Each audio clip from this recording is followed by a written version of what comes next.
Mafia Mom, coming at you with some tips and thoughts about what it's like raising boys. First of all, I want to thank Caron for her first video where she shared with us an experience she had with her second child, the call she got from school. Now, this is the thing. When you have teenagers, and especially boys, there are so many things you have to prepare yourself for. And we need to start having a lot of conversations from early. We tend to think that we don't have to start early, but believe me, in this day and age, we have to start early. You know what I appreciate most with Caron, and this is something I spoke to her about afterwards. How did she handle it? Well, the first thing is she didn't go to the school and make a lot of noise and try to embarrass her child and all of that. She didn't whoop his butt. None of that. What she did was she gathered himself with his friends and some of the others that were involved and had a talk. And really, that's all it takes. And really, that's all you can do.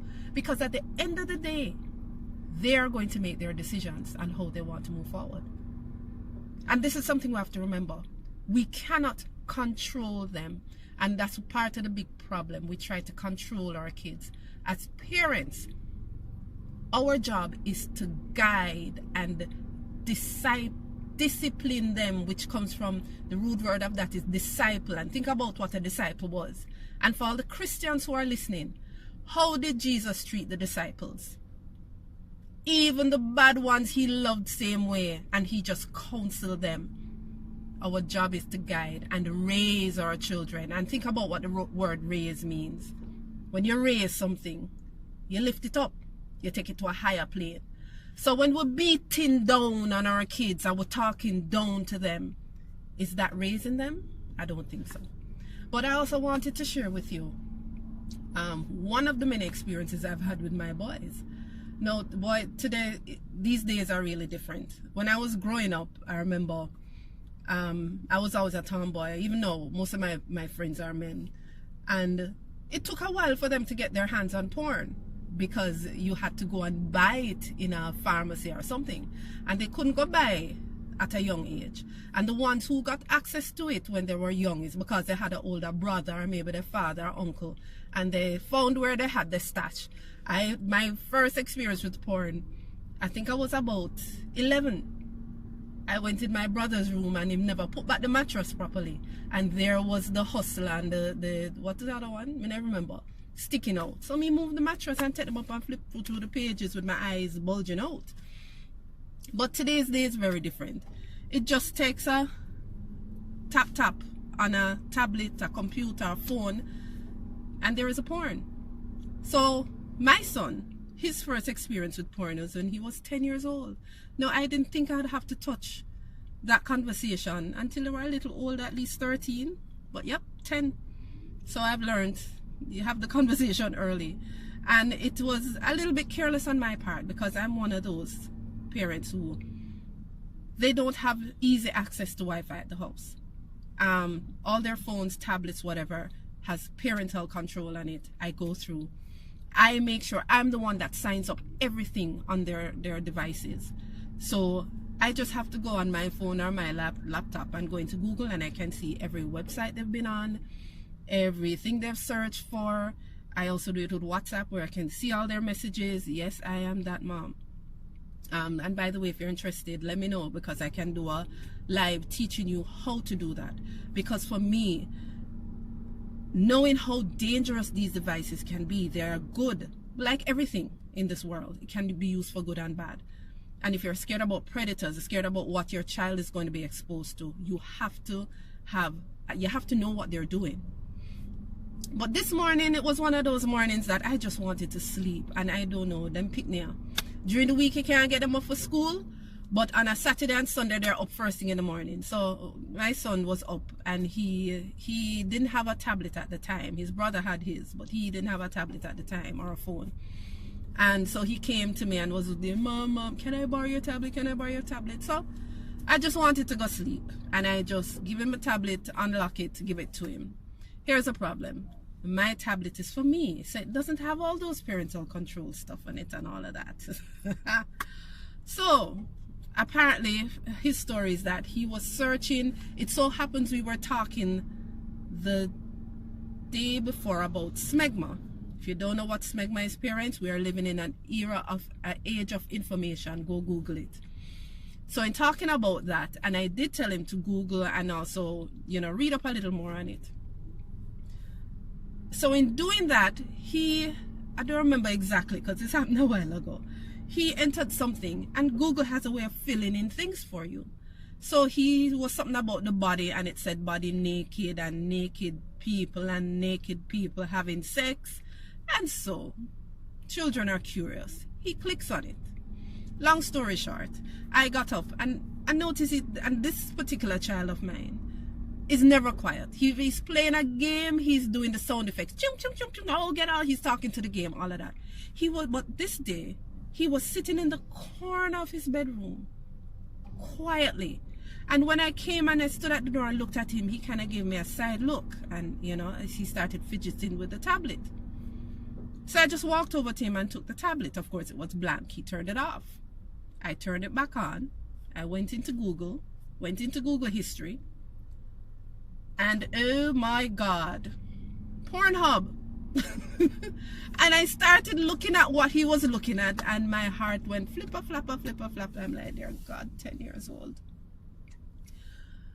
But one thing I've learned, and thank God I had a great mom. I looked at him, he looked at me, and I said, I'm going to prepare breakfast and we'll talk about this afterwards. And of course that was for me because I needed time to formulate something in my head. So notice again, I didn't grab him and beat him and shout at him and all of that, because let me tell you, I wish people would understand shaming, depending on the subject or why, shaming creates anxiety. And especially when shame is around sex. This is why there are so many people who have dysfunctions when it comes to sex. So we had breakfast and we all talked and laughed and everything. And then afterwards I called him into my room and shut the door so his brother wouldn't disturb us.